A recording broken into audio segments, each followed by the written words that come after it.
Admit केलं. त्याच वेळेस ज्या डॉक्टरांनी त्याचं ऑपरेशन केलं ना, त्या डॉक्टरला सांगून चालायची एक नसच कापून टाकली. आणि या गावासाठी अगदी सोडावे 10 लाख रुपये मोजले. 10 लाख.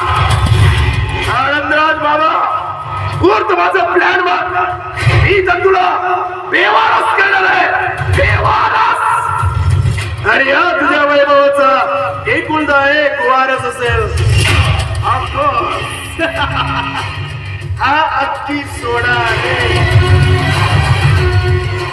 आपल्याला वाट पाहावी लागेल. म्हणजे पुन्हा एक आपल्याला चाल खेळावी लागेल. तेव्हा सत्तेची चाबी तुझ्या हातात येईल. म्हणजे काय म्हणायचं नाही रे तुला? म्हणायचं एवढंच आहे की म्हणजे तुला सुद्धा थोडस त्याग करावं लागेल. असं काय की पाक सुद्धा थोडस फुंकून प्यावं लागते. नाही म्हणजे मला विसरू नको म्हणजे मला. अच्छा. म्हणजे तुला सुद्धा माझ्या बिझनेस मध्ये पार्टनर बनायचंय ना? मग एवढं घुमून फिरून बोलण्याची काही आवश्यकता नव्हती. डायरेक्ट बोलायचं ना. पण कसं आहे ना राघव, आधीच सोन्याची अंडी तर माझ्या हातात लागू दे. मग त्यातील एक सोन्याचा अंड मी तुला सुद्धा दे. पण काय रे, आपण असं जर दोघे बोलून बसलो आणि घरच्यानी पुढे बघायचं त्याला तोड कशी आपण काढायचं तुझी बरोबर आहे. बाहेर जा पडलं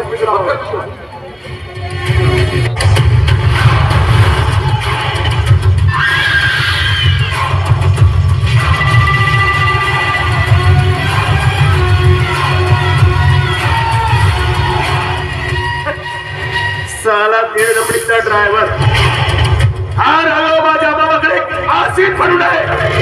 पण याला या राघवच्या बिझनेस मध्ये पार्टनर बनायचं. तुला अवकातीच्या बाहेरच्या गोष्टी करतोस का रे तू? तुला असा विचार कधी आला? असा विचार तरी कसा आला तुझ्या डोक्यात की सोलारच्या बिझनेस मध्ये तुला पार्टनर करून गेले म्हणून? राघव अख्खी सोनारे आहे. अख्खी सोनारे आहे. अरे आपल्या पर्सनल लाईफ मध्ये तो कुणालाच कधी इंटरफेअर करू देत नाही. तो तर तुझा या घरचा नथिंग ड्रायव्हर आहेस. वाटलं तरी कसं रे, मी माझ्या बिझनेस मध्ये तुला पार्टनर करेल म्हणून?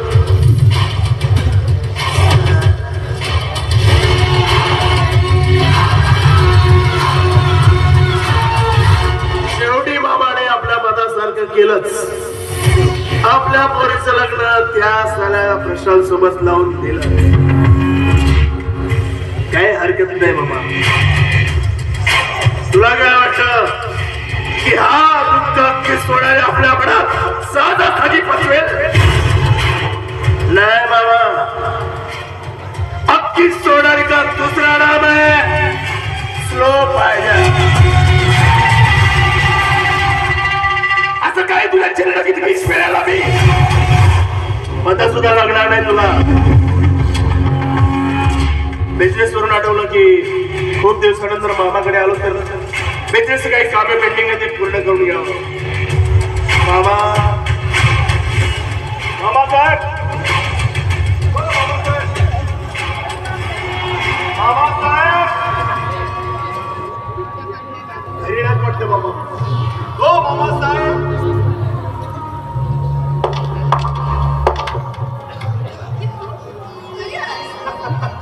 हे काय आता तुला म्हटलं जावं तुझी खाली खुशाली विचारावी. काय का कसं चाललं तुझं आणि तुझ्या नवऱ्याचं संसार? आम्ही एकदम मजेत आहोत. नाही ते तर दिसतच आहे म्हणा. पण काय करतो मग तुला वाईट वाटत असेल एक विचार. अरे वाईट नाही वाटायचं. कसं आहे कोमल, तुझ्या आणि प्रशांतच्या लग्नाला 10 वर्ष लुटून गेली. पण अजूनही तुमच्या संसार वेलीवर फुल फुललेलं नाही. बोलायचं काय नाही अजूनही तुला वाहनपणाचं छिणं जगावं लागतंय. अगं तुझ्या बाबाची कडे संपत्ती असून फायदा काय? तुला मात्र सुख उपभोगायला मिळत नाही. मला एक सांग, दोष कुणाचा आहे? तुझ्यात की त्या तुझ्या नवऱ्यात? मला सांग, तू इथे मला भेटायला आलाय की माझ्या दुःखावरती फुंकर घालायला आलास? माझ्या दुःखाचं डागणे घालायला आलास? अरे काय बोलती आहेस काय? अगं कसंही असलं तरी मी तुझा मेवणाच आहे ना. अगं तुझी इथेच चिंता आहे ना. हे बघ, मला ना काहीही दोष देऊ नकोस ना. मला काहीही तू बोलू नकोस. आणि तसंही आम्ही आमचं बघू. तुला एवढी खात्री करून घ्यायची काही गरज नाहीये जाऊ शकते